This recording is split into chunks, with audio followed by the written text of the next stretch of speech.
This program is brought to you by Goodwill Finance, financing for success since 1995.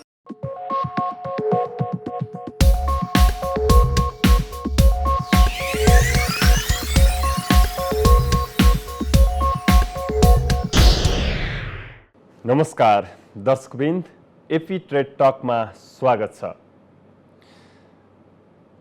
अर्थतन्त्रका विविध क्षेत्रमा लगानी र त्यसको प्रतिफलको लेखाजोखाका विविध पाटोमा केन्द्रित हुनेछ एपी ट्रेड टकको यो श्रृङ्खला।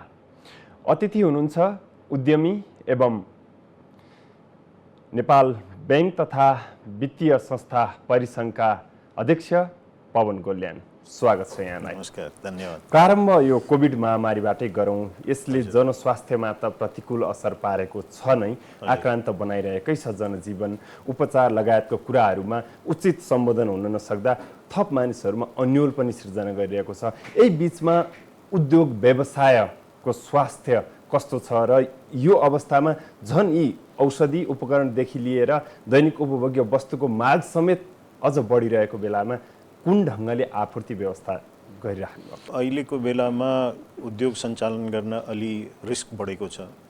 पहिलाको फर्स्ट वेभ भन्दा यो सेकेन्ड वेभमा चाहिँ अलि बढी चाहिँ चाँडै सर्ने भएको हुनाले अलि झन् मापदण्ड कडा गरेर हामी चाहिँ उद्योगहरू सञ्चालन गरिराखेका छौँ। तर पहिला जस्तो त्यतिको सजिलो चाहिँ योपालि छैन। हुन त सरकारले रोकहरू त्यति लगाएको छैन, उद्योगहरू सञ्चालन गर्नमा चाहिँ बाधा पुर्याएको छैन।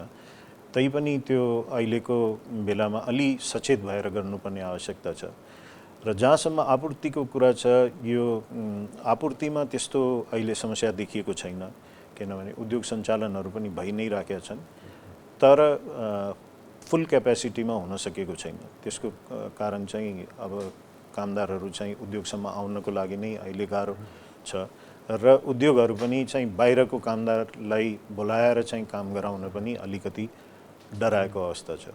जस्तो उद्योगहरूले भित्रै आफ्नो प्रेमिसेसमै कामदार श्रमिकहरूलाई राखेर त्यो ढङ्गले सतर्कतासहित काम गराउन सकेको खण्डमा त हुन सक्थ्यो नि, त्यसमा अलिकति इनिसिएटिभ नपुगेको हो कि होइन? जसरी हाम्रो धागो उद्योगमा जहाँ 4300 कामदार छन्, करिब 1800-2000 मान्छे भित्रै बस्छन्।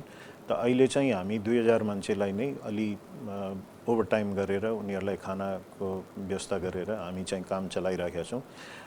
र बाहिरबाट सकभर एकदमै जरुरी नभइकन मान्छे कमै आओस् भन्ने अवधारणामा छौँ। किनभने यत्रो मान्छेलाई केही भइदियो भने योपालिको भेरिएन्टमा चाहिँ गाह्रो हुनसक्छ भन्ने कुरा हामी पनि यसमा पनि एकदम सेन्सिटिभ भएर काम गरिरहेका छौँ। सतर्कता एउटा पाटो त छँदैछ उपचार लगायतको कुराहरूमा, जस्तो सरकारको क्षमताले पूर्वाधार भनौँ उपकरण सबै हिसाबले भ्याउन नसकिरहेको अवस्था छ र निजी अस्पतालहरू पनि करिब 1 दर्जनले हाम्रो क्षमता सकियो भनिरहेको छ। यो अवस्थामा हाम्रो स्वास्थ्य पूर्वाधारदेखि लिएर उपकरणहरू उत्पादन गर्नेदेखि लिएर आपूर्ति गर्नेसम्मको यसमा त एकदमै ल्याकिङ रहेछ नि। सरकारमाथि औँला उठाउँदै गर्दा निजी क्षेत्र पनि त्यति बलियो छ भनेर हामीले विश्वास गर्ने ठाउँ त रहेनछ नि।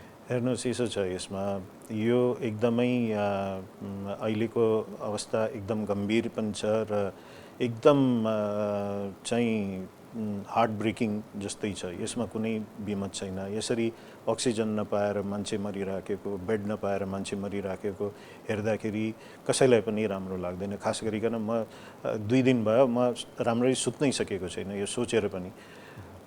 यसमा चाहिँ यो हेर्नुहोस्, पेन्डेमिक हुँदाखेरि अब हुन त यो 100 वर्षपछि आएको हो, यो यसको कुनै पनि देशमा चाहिँ हुन सक्दैन। खास गरिकन हामी चाहिँ अनडेभलप्ड कन्ट्रीमा परेको हुनाले हाम्रो स्वास्थ्यले धान्छ अथवा सरकारलाई या प्राइभेट सेक्टरलाई चाहिँ तिर्छाएर केही पनि हुनेवाला छैन। तर अहिलेको अवस्थामा हामी सबै मिलेर अगाडि आएर अहिले यो अक्सिजनको कमीलाई कसरी परिपूर्ति गर्न सकिन्छ र अरू यो बेडहरू, टेम्पररी बेडहरू बनाएर, टुँडिखेलमा भयो भने पनि आर्मीलाई लगाएर बेड बनाएर अक्सिजन दिनु पर्यो र डक्टरहरूले, एउटा डक्टरले अहिले 10 वटा पेसेन्ट हेर्छ भने 100 वटा पेसेन्ट हेर्ने वातावरण बनाइदिनु पर्यो। त्यो चाहिँ एकदम वार फुटिङमा चाहिँ काम गर्नुपर्ने आवश्यकता छ। त्यसको लागि हामीले गर्न सक्ने, प्राइभेट सेक्टरले गर्न सक्ने काम चाहिँ हामी चाहिँ त्यसमा चाहिँ कन्ट्रिब्युट गर्न सक्छौँ। त्यो मोनिटरी कन्ट्रिब्युट गर्नको लागि हामी तयार पनि छौँ। चाहिँ मेकानिजम चाहिँ गभर्नमेन्टले बनाउनु पर्यो। मेकानिजम गभर्नमेन्ट र प्राइभेट मिलेर बनाउनुपर्छ यो बेलामा। यसमा चाहिँ रेड टेपिजम हटाएर र खास गरिकन म चाहिँ अब सामान्य प्रधानमन्त्रीज्यू हिजै फेरि शपथ ग्रहण गर्नुभएको छ, म उहाँ र अरू सबै नेताहरूलाई पनि अपिल गर्न चाहन्छु कि अहिले यो राजनीति छोडेर चाहिँ देशको जनतालाई जोगाउनतिर हामी सबै मिलेर हातेमालो गरेर लाग्नुपर्ने आवश्यकता छ। यहाँ 2 वर्ष अघि स्थापना भएको बैंक तथा वित्तीय संस्था परिसङ्घको नेतृत्वमा हुनुहुन्छ। हजुर। त्यसको भूमिका नेपाल ब्याङ्कर एसोसिएसनको भूमिकासँग मिल्दोजुल्दो नै हुन्छ होला सम्भवतः, र लबिङ गर्ने कुराहरूमा एनबिएको भन्दा अझ प्रभावकारी चाहियो भन्ने ढङ्गले पनि यहाँहरूले गर्नुभएको होला। तर यो प्रायोरिटी दिएका सेक्टरहरूमा जसरी लगानी जान पर्थ्यो त्यो ढङ्गले नगइरहेको र ब्याङ्कहरू बिचमा पनि जुन व्यवस्थापनलाई स्वतन्त्र ढङ्गले काम गर्न दिएन कतिपय बोर्ड अफ डाइरेक्टरहरूले भन्ने ती खालका समस्याहरू छन्। यसलाई सुल्झाउनेतर्फ चाहिँ यहाँहरूले कतिको ध्यान दिनुभएको छ? हेर्नुहोस्, यसो छ, यो चाहिँ यो ब्याङ्क तथा वित्तीय संस्था परिसङ्घ बनेको कारण एक त यसले क ख ग 3वटा तहको ब्याङ्कलाई समेटेको छ। समग्र रूपमा ब्याङ्किङ सेक्टरलाई नै समेट्न खोजेको हो, तर चाहिँ यो अरू यो सहकारीहरूलाई समेट्न सम्भव नभएको हुनाले हामीले समेट्न सकेनौँ। यसको एउटा त हेर्नुहोस्, इन्भेस्टरहरूको प्रोटेक्सन गर्ने पक्कै पनि हो, यसमा त कुरै भएन। तर अर्को कुरा के छ भने एनबिएसँग चाहिँ यो चाहिँ एनबिएको कम्पिटिटर कुनै हालतमा होइन। तपाईँले बोर्डको कुरा पनि उठाउनु भयो। बोर्डको काम जहिले पनि पोलिसीमा चाहिँ बनाउने र पोलिसीलाई चाहिँ हेर्ने काम मात्रै हो, या जुन बजेटहरू बनेको छ त्यो हिसाबले ब्याङ्कले काम गरेको छ कि छैन, म्यानेजमेन्टले काम गरेको छ कि छैन भन्ने हेर्ने मात्रै हो, हाम्रो डे टु डे काम होइन। त्यस्तै यो संस्थाको पनि डे टु डे अफेयरमा चाहिँ छिरेर चाहिँ एनबिएले गरिराखेको काममा चाहिँ बाधा पुर्याउने पक्कै होइन। यसको मेन काम के हो भने पोलिसी म्याटरमा खास गरिकन फिस्कल पोलिसी र मोनेटरी पोलिसीमा चाहिँ छिरेर चाहिँ त्यो कस्तो आउनुपर्छ, देश सुहाउँदो आउनुपर्छ, त्यसलाई चाहिँ हामी चाहिँ त्यसलाई हाम्रो पनि रिस्पोन्सिबिलिटी हामीले बुझेका छौँ कि हामीले पनि पैसा कमाउनको साथसाथमा कर्पोरेट रिस्पोन्सिबिलिटी पनि हामीले बुझेका छौँ, यो सोसल रिस्पोन्सिबिलिटी हामीले बुझेको छौँ कि हामीलाई पनि यो आवश्यक छ कि हामीले यो गाउँ-गाउँसम्म चाहिँ पेनेट्रेसन गर्नु पर्यो। वित्तीय पहुँच चाहिँ हरेक ठाउँमा सहुलियत दरमा वित्तीय पहुँच सबै ठाउँमा पुर्याउनु पर्यो। एनबिए आफैले मात्रै लबिङ गरेर दबाब दिएर त नियामक निकायलाई कहिलेकाहीँ प्रभावित पार्ने सम्मको हुन्थ्यो, नजिरहरू ती छन्। पहिला अझ सञ्चालकहरूको पनि समिति बनिसकेपछि कतै नीतिगत हिसाबले यहाँहरूको इन्ट्रेस्ट मात्रै बढी हावी हुने त होइन? पक्कै होइन। त्यो हाम्रो उमेर हदकै कुराहरू भनौँ, सञ्चालकहरूको धेरै कुराहरूमा होइन। यो कुरा राम्रो उठाउनु भयो तपाईँले, उमेर हदको कुरा गरौँ। आज म भन्छु यो बोर्डमा बस्ने मान्छेको उमेर हदको कुरा किन चाहियो? हामी त 9 देखि 5 बजेसम्म काम गर्ने होइन नि त, हामी त दिनभरि काम गर्ने होइन। हामीले त दिमाग चलाउने, दिमाग चल्ने भनेको नै यो जब 50 वर्ष 60 वर्ष नाग्छ त्यसपछि दिमाग बढी चल्छ। यो त सर्वविदित कुरा हो, यहाँको मात्रै होइन, वर्ल्ड वाइड हेर्नुहोस्। चल्नुपर्ने भन्दा अलिक बढी चल्छ कि भनेर हो? होइन, चल्नुपर्ने भन्दा बढी चल्छ भने हाम्रो नेताहरूको एज हेर्नुहोस् न, हाम्रो जहाँ पनि कुनै ठाउँमा पनि हेर्नुहोस् न, यहाँ मात्रै होइन, म विश्वभरिको कुरा गर्दैछु, कहीँ पनि हेर्नुहोस्। यदि आज म मेरो ग्रुपको चेयरम्यान छु, यसको मतलब त म त्यहाँ पनि हुनु हुँदैन। मैले पुस्तालाई अर्को पुस्तालाई काम हस्तान्तरण गरिसकेँ, तर म चेयरम्यान भएर पनि बस्नु हुँदैन भनेर आउँछ भने त्यो कहाँसम्म न्यायसङ्गत भयो त? मेरो त काम पोलिसी बनाउने हो, मेरो यत्रो एक्सपिरियन्स छ, त्यसको फाइदा चाहिँ कन्ट्रीले लिन सक्नु पर्यो। त्यसलाई चाहिँ ल तिमी त कामै नगर भनेर त्यसलाई छुट्याइदियो भने त त्यो त राम्रो कुरा भएन। यस्ता कुराहरूमा त हामी अब्जेक्सन गर्छौँ नै, यसमा कुनै कुरा भएन। तर यसको सँगसँगमा तपाईँले जुन भन्नुभयो कि बोर्ड हावी भयो म्यानेजमेन्टमाथि, त्यो कुनै हेर्नुहोस् एक्सेप्सन जहाँ पनि हुन्छ। 1-2वटा ब्याङ्कमा यदि त्यस्तो कुरा भएको छ भने अहिले हामीले त्यसलाई चाहिँ कन्ट्रोल गर्नको लागि एउटा चाहिँ मेकानिजम बनाउनको लागि राष्ट्र ब्याङ्कसँग पनि हामी चाहिँ सहकार्य गरेर त्यसलाई कन्ट्रोल मेकानिजममा जानु पर्यो। कुनै ब्याङ्कले, 1-2टा ब्याङ्कले यदि कुनै चाहिँ न्यायसङ्गत काम गरेन अथवा आउट अफ दि वे गएर कुनै यो लेन्डरहरूलाई चाहिँ समस्या आउने काम गर्छ भने त्यसलाई चाहिँ कसरी ठाउँमा ल्याउने। अब यहाँ के भइरहेको छ भने एउटा ब्याङ्कले कुनै पोलिसी नराम्रो गर्यो या कुनै गर्यो 3-4% एक्जाम्पलको लागि 3-4% तपाईँको फी लियो भन्ने यो प्रोसेसिङ फी लियो भन्दैमा 0.75% राष्ट्र ब्याङ्कले लगाइदियो। यो रिएक्टिभ अप्रोच भयो। यसलाई चाहिँ प्रोएक्टिभ अप्रोचमा लान खोज्दैछु। यो काम चाहिँ एनबिए र सिबिफिनले मिलेर गर्नुपर्छ। यो हामीले आफ्नो घरभित्र कन्ट्रोल गर्न सक्ने अवस्था चाहिँ हामीले नै सृजना गर्नुपर्छ। राष्ट्र ब्याङ्क भनेको हाम्रो चाहिँ नियमन निकाय हो। नियमन निकायले त ल बनाउने हो, त्यसलाई चाहिँ बस्यो बसेन भन्ने हेर्ने, हरेक कुरामा चाहिँ इन्टरभेन गर्न थाल्यो भने राष्ट्र ब्याङ्क को चाहिँ गरिमा चाहिँ घट्न जान्छ। यो वित्तीय पहुँचका कुराहरू यहाँले अघि प्रसङ्ग पनि अलिकति कोट्याउनु भयो। जबकि सरकारी सेवाहरूमा गइरहँदाखेरि निकै दुःख पाइन्छ, धेरै झन्झटिलो छ भनेर निजी क्षेत्रले कुरा उठाइरहन्छ। तर त्यही निजी क्षेत्रबाटै प्रवर्धित ब्याङ्कहरूमा पनि अलि मैला धैला, अलि दुर्गमका मान्छेहरू जाँदाखेरि त्यति राम्रो उनीहरूले सेवा सुविधा पाउँदैनन्। यसलाई बदल्नेतर्फ यहाँहरूको ध्यान कहिले पुग्छ? एकदमै यो कुरा एकदम ठिक पनि हो, कहीँसम्म ठिक पनि हो। यो कुरा अब जस्तै म एनएमबीको अध्यक्ष भएको नाताले हामी एनएमबीलाई चेन्ज गर्दैछौँ र लाइक माइन्डेड ब्याङ्कहरू 8-10 वटा ब्याङ्कको हामी चेयरम्यानहरू मिलेर बसेर चाहिँ यसलाई चाहिँ हामीले एउटा यो हाम्रो चाहिँ सोसल रिस्पोन्सिबिलिटी हो, हामीले पुर्याउनै पर्छ महिलाको लागि, युवाहरूको लागि र गाउँका साना किसानहरूलाई सम्म चाहिँ वित्तीय पहुँच पुर्याउनै पर्छ। अब यो क वर्गको ब्याङ्कले नै गर्न सक्छ भन्ने जरुरी छैन। ख र गले पनि गर्न सक्छ भने उहाँहरूले गरौँ, हामी क वर्गको ब्याङ्कले उसलाई सपोर्ट गर्छौँ भन्ने कुरा पनि छ। त यसलाई चाहिँ नीतिगत रूपमा चाहिँ हामी एउटा अहिले वाइट पेपर पनि बनाउँदैछौँ।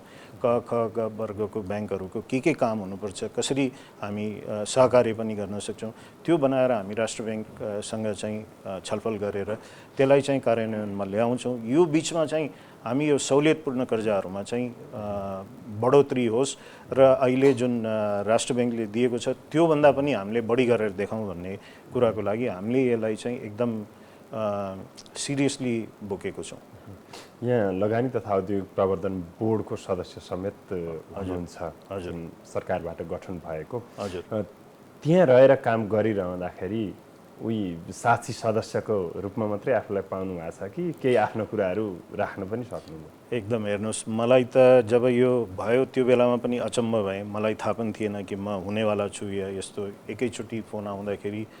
तर अब भइसकेपछि मेरो पनि दायित्व भयो कि मैले त्यहाँको सिस्टम चेन्ज गर्नुपर्छ। अहिले त्यो के छ भने त्यहाँको खास काम के हो भने जुन कुराहरू रोकिएको छ, जस्तै एउटा नेगेटिभ लिस्ट छ त्यसको चाहिँ इजाजतहरू दिने, यस्ता कामहरू बढी हुन्छन् जुन।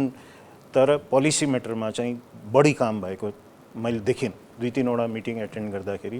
त्यसपछि मैले मन्त्रीज्यूसँग पनि कुरा गरेँ र सचिवज्यूहरूसँग कुरा गरेर र सदस्यहरूको बिचमा नै हामीले छलफल गरेर अब चाहिँ यो यसको मिटिङ हुँदाखेरि खास गरिकन हाम्रो देशको आवश्यकता के छ भने आज साना उद्यमी र साना व्यवसायलाई कसरी फस्ट्याउने, त्यो उद्यम जुन साना उद्यम छ त्यसलाई जोडेर व्यवसाय हुने जुन छ त्यो व्यवसायलाई कसरी फस्ट्याउने भन्ने नीति आउनु पर्यो। अहिले चाहिँ म जस्ता उद्योगको लागि फस्ट्याउने नीति धेरै हदसम्म छ। त्यहाँ हामी फस्टाइ पनि राखेका छौँ एक हिसाबले, कोही बढी होला कोही घटी होला, त्यति मात्रै फरक छ। तर त्यतिले मात्रै पुग्दैन। देशलाई फड्को मार्नु छ भने हामी जबसम्म साना उद्यमी जन्माउँदैनौँ र साना उद्योगहरू चाहिँ एक्जाम्पलको लागि अहिले हामीले इम्पोर्ट गर्ने भनेको हेर्नुहोस्, हामी चाहिँ जनेऊ पनि इम्पोर्ट गर्छौँ, लगाउने सिन्दुर पनि इम्पोर्ट गर्छौँ, बिन्दी पनि इम्पोर्ट गर्छौँ, यो चाहिँ पशुपतिमा बाल्ने बत्ती पनि पहिला महिलाहरूले बनाउनुहुन्थ्यो, अहिले त त्यो पनि इम्पोर्ट हुन्छ। त्यो आरतीमा बाल्ने त्यो गोलो बत्ती हुन्छ त्यो पनि हामी इम्पोर्ट गर्छौँ। हामीलाई त लाज पनि लाग्न छोडिसक्यो जस्तो लाग्छ मलाई कि हामी हरेक कुरा इम्पोर्ट गरिरहेका छौँ। यतातिर तपाईँ कृषिको हेर्नुहोस् 2.5 खर्ब जतिको इम्पोर्ट यो वर्ष हुन्छ भनेपछि हामी जुन कुरा हाम्रो मौलिक उत्पादनहरू छ या हाम्रो मौलिकता नै थियो त्यो सबै छोडेर हामी चाहिँ इम्पोर्टको पछि लागिसक्यौँ। अहिले यही आर्थिक वर्षको 9 महिनालाई हेर्ने हो भनेदेखि 1 खर्ब पनि पुगेको छैन निर्यात, 94 अर्ब समथिङ छ। आयात हेर्ने हो भनेदेखि 11 खर्ब 11 अर्ब नागिसकेको छ, झन् 12 गुणाभन्दा बढी चाहिँ आयात छ निर्यातको तुलनामा। यो अवस्थामा हरेक चिज हामीले आयात गरिरहेका छौँ भने यहीँ उत्पादन बढाउनको निम्ति, जस्तो यहाँहरूको आफ्नै गोल्यान्ड ग्रुप अन्तर्गतबाट गर्नुभएको कृषिमा एउटा चाहिँ नयाँ मोडेल पनि प्रस्तुत गर्नुभएको छ। यहाँहरू त सक्सेस हुनु होला, तेस्रो मुलुकसम्म बजार पनि खोज्नु होला, उत्पादन पनि बढाउनु होला, ठुलो लगानी पनि गर्नु होला, तर त्यसबाट अरूलाई मोटिभेट गर्नको निम्ति, अरू उद्यमी जन्माउनको निम्ति, अरू किसानहरूलाई पनि धेरैलाई उद्यमी बनाउनको निम्ति के मोडेल हुनसक्छ? हेर्नुहोस्, यसो छ, मोडल भनेको अहिले प्रोटेक्सन पुगेको छैन। इन्डस्ट्रीहरूको लागि हेर्नुहोस् 10 देखि 30% को प्रोटेक्सन छ, अलग अलग इन्डस्ट्रीमा छ। जुन इन्डस्ट्रीमा जति बढी प्रोटेक्सन छ त्यो इन्डस्ट्री त्यति नै फस्ट्याएको छ। तर कृषिमा चाहिँ त्यस्तो प्रोटेक्सन छैन। जम्मा 9% को प्रोटेक्सन छ, त्यसले पनि त्यो अन्डर इन्भोइस यताउता गरेर आउँदाखेरि त्यो र बल्कमा किन्दाखेरि सस्तोमा आउँदाखेरि किसान अनि फेरि एक्सपोर्ट कन्ट्री चाहे इन्डिया होस्, चाहे बङ्गलादेश होस्, चाहे चाइना होस्, उनीहरूले चाहिँ सब्सिडी पनि दिइराखेको छ, एक्सपोर्ट इन्सेन्टिभ पनि दिइराखेको अवस्था छ। त डम्पिङ भइरहेको छ। यसलाई रोक्नको लागि नन टेरिफ ब्यारियर र टेरिफ ब्यारियर दुइटै लगाउन आवश्यक छ। एउटा चाहिँ क्वारेन्टाइनको व्यवस्था गरेर त्यसलाई चाहिँ रोक्नै पर्ने हुन्छ। तरकारी फलफुललाई बिस्तारै निरुत्साहित गर्दै जानुपर्छ। एकैचोटि रोक्यो भने त यहाँ गाह्रो हुन्छ। तर 3 महिनादेखि 6 महिनामा हामी चाहिँ तरकारीमा आत्मनिर्भर हुन सक्छौँ। त्यस्तै फलफुलमा 2 वर्ष लाग्ला, 3 वर्ष लाग्ला, कुनैमा 5 वर्ष लाग्ला, तर हामी बिस्तारै हुन सक्छौँ। त्यसको लागि नन टेरिफ लगाउनु पर्यो। भ्याट यसमा भन्सारको लेभलमा चाहिँ भ्याट लगाइदिनु पर्यो। अरू ट्याक्स लगाउन सक्दैन WTO ले गर्दाखेरि, कमसेकम भन्सारको लेभलमा भ्याट लगाइदिनु पर्यो। यति भयो भने उत्पादन हुन सुरु हुन्छ। उत्पादनको लागि अरू चाहिने संरचनाहरू, तपाईँको इन्फ्रास्ट्रक्चरहरू बनाउनु पर्ने आफ्नो ठाउँमा छँदैछ। त्यो लामो हुन्छ, म त्यसमा अहिले जान चाहिन्न। त्यो बजेटको पार्टभन्दा पनि त्यो यो चाहिँ स्थानीय तहको सरकारले र प्रदेश सरकारले गर्नुपर्ने कामहरू छन्। त्यसमा त्यो चाहिँ साना किसानको लागि त्यहाँ चाहिँ कलेक्सन सेन्टरदेखि लिएर ढुवानीको व्यवस्थादेखि लिएर त्यहाँ चाहिँ साना एग्रो प्रोसेसिङ इन्डस्ट्रीहरू लगाउनु पर्ने आवश्यकता छ। त यो एउटा यसैको एउटा इनिसिएटिभ चाहिँ हामीले गोल्यान्ड समूहमा चाहिँ माटो ब्रान्डमा चाहिँ इनिसिएटिभ लिएको छौँ कि साना किसानले अर्ग्यानिक उत्पादन गरेको छ भने त्यो हामी किन्छौँ र त्यसलाई चाहिँ बजारसम्म पुर्याउँछौँ भन्ने हिसाबमा चाहिँ हामीले इनिसिएटिभ लिएका छौँ। अहिले चाहिँ यो लसमा छ, तर यो 2 वर्ष, 3 वर्ष, 5 वर्षभित्रमा प्रफिटमा आउँछ भन्ने हामीले एउटा एजम्पसन लिएर एउटा क्यालकुलेसन गरेर चाहिँ अगाडि बढेको छौँ। यसलाई चल्ला अगाडि कि अन्ना अगाडि भने जस्तो एउटा विरोधाभासपूर्ण पनि, जस्तो आयात प्रतिस्थापनै गर्ने कुराहरूको लागि यहाँले भन्नुभयो जस्तो नीतिगत हिसाबले कर र गैर कर अवरोधहरू केही न केही खडा गरेर गर्ने कुरा त एउटा होला, तर यहाँ उत्पादनै भएन, उत्पादन नै बढाउन सकिएन, बढाइएन भनेदेखि त त्यो नीति पनि त फेल हुन्छ नि। अब खान मान्छेको मुख त छेकिँदैन, उपभोक्ताले खान त खोजिहाल्छ, लाउन खोजिहाल्छ। त्यो भएर उत्पादन बढाउने कुरालाई चाहिँ प्राथमिकता दिनुपर्ने होइन र? एकदमै त्यसको प्राथमिकता दिनको लागि तपाईँलाई किसानलाई धेरै केही चाहिँदैन। बिउको व्यवस्था, इनपुट कस्ट घटाइदिनु पर्यो। बिउको व्यवस्था, वित्तीय पहुँचको व्यवस्था सहुलियतपूर्ण दरमा, र त्यसपछि चाहिँ तपाईँको कृषि यन्त्रहरू त्यहाँ नै स्थानीय सरकारले चाहिँ एउटा चाहिँ कृषि समन्वय केन्द्र बनाएर त्यहीँको किसानहरूलाई मेम्बर बनाएर त्यो जोडेर चाहिँ गर्न सक्यो भने त्यो चाहिँ त्यसैबाट सबै जति सब्सिडाइज दिनु छ, सब्सिडी दिनु छ, त्यहीँबाट दिनु पर्यो। अब एउटा किसानले ट्र्याक्टर पायो या एउटाले पायो भने त्यसले चाहिँ काम हुँदैन। हामीले चर्चा धेरै गऱ्यौँ कृषिको कुरा, कृषिबाटै परिवर्तन सम्भव छ, कृषि क्रान्तिसम्मको कुरा। कर्म बिना त सम्भव नहुने रहेछ। त्यो कर्म बिना त हाम्रो किसान चाहिँ अल्छी छ भन्ने कुरा म भन्दिनँ। किनभने म त हेर्नुहोस् गाउँमा आफै गइराखेको मान्छे हो। किसानले मेहनत गर्छ यस्तो होइन। पुरुष छैन भने महिलाहरूले गरिराखेका छन्। अहिले हाम्रो देश धानेकै महिलाहरूले, यसमा कुनै विमत छैन। तर जब प्रतिफल पाउँदैन, तपाईँले दिनको त्यो चर्को घाममा त्यो पानी परेको बेलामा हरेक बेलामा गएर त्यसलाई आफ्नो बच्चा जस्तो स्याहारेर चाहिँ लगाउनुहुन्छ तपाईँले। जब तयारी हुन्छ त्यसपछि चाहिँ त्यसको प्रतिफल पाउनुहुन्न भने कस्तो हुन्छ भन्नुहोस् त। आफ्नो बच्चा बिरामी भएको बेलामा कस्तो फिल हुन्छ त त्यस्तो नै किसानलाई पनि त फिल हुन्छ नि त। यो मर्म हामीले किन बुझ्न चाहँदैनौँ कि किसानलाई जुन मोल चाहियो, अब सरकारले म किन्छु मैले फ्लोर प्राइस बनाइदिएको छु भन्ने कुरा केहीमा लागू हुन सक्छ, हरेक कुरामा तरकारीमा र परम्परागत बजार चक्र तोडिनु जरुरी छ, एकदमै जरुरी छ। र बिचौलियाको चक्रलाई तोड्नको लागि नै हामीले माटोको स्थापना गरेको। यो आज एउटा माटो स्थापना भएको छ, भोलि 100वटा हुन्छ यस्तो। यो चक्र नतोडिकन आज बिचौलियाले पैसा कमाउने, किसानले चाहिँ पैसा कमाउन नमिल्ने, किसानले जहिले पनि लस गर्ने, आफ्नै त्यो हड्डी चपाउँदाखेरि आफ्नै गिजाबाट रगत आएको कुकुरले खाँदाखेरि त्यसमा चाहिँ रमाउने भन्ने जस्तै किसानलाई भइराखेको छ। यहाँहरू निर्यातमूलक उद्योग व्यवसायमा लामो समयदेखि हुनुहुन्छ, लगभग तेस्रो पुस्तामा कार्यकारी नेतृत्व उद्योग व्यवसायको हस्तान्तरण गर्दैछ यहाँहरूकै ग्रुपले पनि। यो निर्यातमा अरू धेरै बिजनेस हाउसहरू आयातमा बढी केन्द्रित हुने र व्यापारमा बढी रमाउने भइरहेको बेलामा निर्यातजन्य उद्योग व्यवसाय पनि सम्भव त रहेछ नि, त्यसमा अनुकूल वातावरण, थप नीतिगत व्यवस्था पनि खाँचो छ कि अहिलेकै कुराले पर्याप्त भइरहेको होइन? पर्याप्त त पक्कै छैन।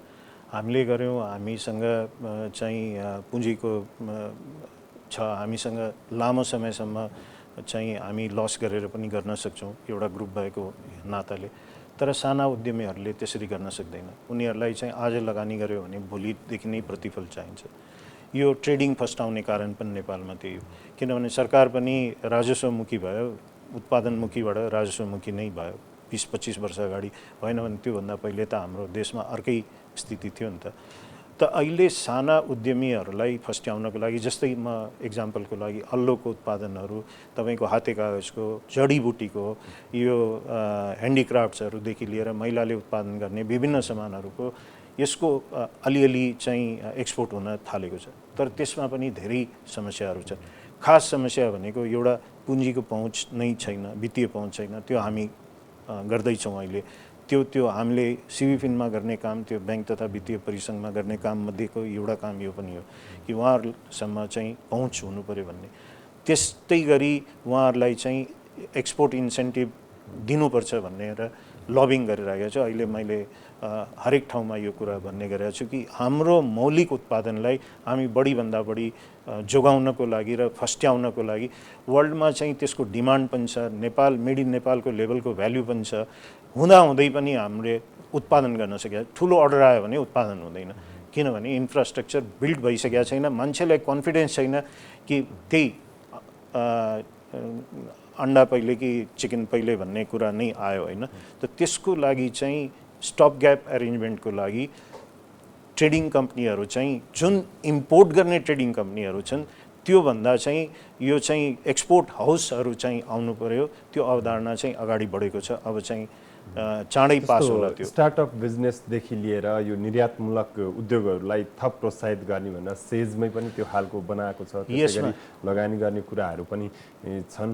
धेरै कुरा सरकारले नीतिमा त गरेको छ, पूर्वाधारसम्म बनाइदिएको छ, सेजमा कुनै पनि उद्योग जाँदैनन्। अनि यो ढङ्गल त हामी कतिको प्र्याक्टिकल छौँ, कति तयार छौँ भन्ने कुरा पनि हो नि। हेर्नुहोस्, सेज बनाइदिएको छ। यो चाहिँ के हो भने अब काठमाडौँमा भएका उद्योग, त्यो परम्परागत रूपमा चलेको काठमाडौँमा भएका उद्योग तपाईँ वीरगञ्ज जानुहोस् भनेर कोही पनि जाँदैन। त्यो हेर्नुहोस्, त्यो नचिताए पनि हुन्छ। तर एक्सपोर्टको लागि चाहिने के हो भने एउटा त तपाईँको सहुलियतपूर्ण दरमा चाहिँ कर्जा पाउनु पर्यो। त्यो चाहिँ अहिले पहिला थियो, प्री कोभिड थियो, अहिले चाहिँ हटाइदिएको छ त्यसलाई, त्यसको लिमिट धेरै सानो बनाइदिएको छ। अर्को चाहिँ त्यो कम्पिटिसन गर्नको लागि तपाईँको एक्सपोर्टमा चाहिँ इन्सेन्टिभ दिनु पर्यो। त्यसमा खास गरिकन मौलिक उत्पादनमा 10% को चाहिँ इन्सेन्टिभ दिनुपर्छ, किनभने इम्पोर्ट हुँदाखेरि त सरकारलाई त नाफै हुन्छ, त्यसमा नोक्सान हुने केही पनि होइन। अर्को जुन आवश्यकता छ त्यसको चाहिँ जुन कुरा जहाँ फस्ट्याउन सक्छ, जस्तै जुन उत्पादन काठमाडौँमा हुन्छ भने त्यो काठमाडौँमा हुने उत्पादनमा एक ठाउँमा उनीहरूलाई चाहिँ एउटा चाहिँ औद्योगिक, अहिले अब यहाँ चाहिँ काठमाडौँमा 2टा उद्योग के भन्छ त्यो छ, यो के भन्छ तपाईँको कस्तो मैले बोटलर उद्योगहरू होइन यो दुईटा जस्तै पाटन औद्योगिक क्षेत्र र बालाजु औद्योगिक क्षेत्र छ। तर त्यहाँ गएर हेर्नुहोस् उद्योगभन्दा त्यहाँ चाहिँ अरू धन्दा नै बढी चलिराखेको छ। यसलाई चाहिँ खाली गरेर भए पनि जस्तै लोक्ता कागज बन्ने उद्योगहरू त्यहाँ दिनु पर्यो, अल्लोबाट बनिराखेको उत्पादनको लागि दिनु पर्यो, ह्यान्डिक्राफ्टहरू बनाउनको लागि दिनु पर्यो। 2-4 छन्। त्यहाँ गाडीको सोरुम छ, गाडीको चाहिँ ग्यारेज छ, त्यो चाहिँ त्यहाँ चाहिँ तपाईँको के भन्छ यो कोल्ड स्टोरेजहरू छ। यस्तो त यसलाई त चाहिँ यो त भएन नि, यो त औद्योगिक क्षेत्रमा यस्तो कुरा त हुनु भएन नि त। औद्योगिक क्षेत्र कि व्यापारिक क्षेत्र भन्ने प्रश्न व्यापारिक क्षेत्र हो त, त्यसलाई चाहिँ साना उद्योगहरूलाई चाहिँ फस्ट्याउनको लागि दिनु पर्यो। र निर्यातको लागि अर्को आवश्यकता के छ भने निर्यातको कुनै पनि कन्ट्रीमा जानुहोस् तपाईँले, त्यहाँ चाहिँ तपाईँले हेर्नुहुन्छ 1 दिन 2 दिनसम्म तपाईँलाई घुमाउँछ, कुनै ठाउँमा लैजान्छ, त्यहाँ तपाईँलाई प्रोसेस देखाउँछ सानो, अनि त्यसपछि एउटा ठुलो सोरुममा लगेर एक्सपोर्ट हुने सामानहरूमा तपाईँलाई छोड दिन्छ। तपाईँ त्यहाँ किनमेल गर्नुहोस्, पछि चाहिँ त्यो फ्रीमा लिएर जान्छ तपाईँको होटलबाट, फ्रीमा तपाईँलाई पुर्याइदिन्छ। किनभने उनीहरूले कमिसन पाउँछ ड्राइभरहरूले। तर त्यसले चाहिँ देशको चाहिँ जुन मौलिक उत्पादनहरू त्यसको बिक्री चाहिँ बढ्छ। हाम्रोमा त्यस्तो बजारै छैन। त्यसको लागि ठाउँ एक्जिबिसन सेन्टर भनौँ या जे भनौँ त्यस्तो ठाउँ चाहियो। काठमाडौँमा, पोखरामा जुन हाम्रो टुरिस्ट एट्र्याक्सन जहाँ छ या टुरिस्ट प्लेसहरू जहाँ छन् त्यस्तो ठाउँमा हरेक ठाउँमा चाहियो। खास गरिकन काठमाडौँबाट सुरु गर्नुपर्ने आवश्यकता छ। यो हुने बित्तिकै साना उद्योगहरू चाहिँ मौलिक उत्पादनहरू फस्ट्याउन सकिन्छ। र अन्त्यमा बजेटको तयारी पनि सरकारले लगभग अन्तिम चरणमा पुर्याइसकेका छ। आगामी आर्थिक वर्षको सरकारको नेतृत्व उही पात्रले निरन्तरता पाए पनि नयाँ सरकार पनि पाएका छौँ हामीले। अपेक्षा के छ अब बजेटले ठ्याक्कै के गर्नुपर्छ एकदमै संक्षिप्तमा सारांश? एउटा त हेर्नुहोस् ब्याङ्किङतिरको कुरा के छ भने यो कर्पोरेट ट्याक्स 25% हुँदाहुँदै पनि ब्याङ्किङलाई 30% ट्याक्स तिरिराखेका छौँ। त्यो चाहिँ यो त मौलिक हक नै हनन भएको जस्तो फिल भइरहेको छ र त्यसको कुनै औचित्य पनि छैन। सरकारले झन् ट्रान्सपेरेन्ट, झन् बढी ट्याक्स तिर्नेलाई नै बढी ट्याक्स तिराउँछु भन्ने छ भने त बिग्लै भयो। तर यसो हेर्दाखेरि त सबभन्दा ट्रान्सपेरेन्ट बिजनेस जसले बोकेको छ र खास गरिकन ट्रान्सपेरेन्ट भन्दा पनि ब्याङ्किङ इन्डस्ट्री हो यो कुनै ट्रेडिङ होइन। त ट्रेडिङभन्दा पनि चाहिँ बढी कर तिराउनु चाहिँ यो चाहिँ भएन। यसलाई चाहिँ सेम कर्पोरेट रेटमा आउनुपर्छ एउटा कुरा। अघि मैले कृषिको कुरा गरेँ, कृषिमा चाहिँ तपाईले ट्यारिफ नन ट्यारिफ ब्यारियर लगाउनै पर्छ र चाहिँ जसरी भए पनि कृषिलाई चाहिँ यो संरचना गर्नको लागि पनि तीनैवटा सरकार मिलेर चाहिँ एउटा चाहिँ संरचना अलग्गै या त राष्ट्रपतिज्यूको अन्डरमा होस् या प्रधानमन्त्रीज्यूको अन्डरमा होस्, त्यसमा चाहिँ जसरी अरू कन्ट्रीहरूले गरेको छ त्यसरी चाहिँ संरचना बनाएर यो चाहिँ तपाईको इन्फ्रास्ट्रक्चरहरू बिल्ड गर्नुपर्छ, जुन हामीले अघि कुरा गऱ्यौँ। यति चाहिँ भयो र सँगसँगै एक्सपोर्ट इन्डस्ट्रीमा हाम्रो जुन मेन इनपुट छ त्यो भनेको बिजुली हो। बिजुलीलाई 50% छुटमा चाहिँ बिजुली चाहिँ दिनुपर्छ एक्सपोर्ट इन्डस्ट्रीहरूलाई। खास समय र संवादका लागि यहाँलाई धन्यवाद। धन्यवाद। दर्शकवृन्द, एपी ट्रेड टकका लागि हुनुहुन्थ्यो गोल्यान ग्रुपका अध्यक्ष एवं ब्याङ्क तथा वित्तीय संस्था परिसङ्घका अध्यक्ष पवन गोल्यान। एपी ट्रेड टकको यो श्रृङ्खला यति नै। हेर्दै रहनुहोला AP1। नमस्कार।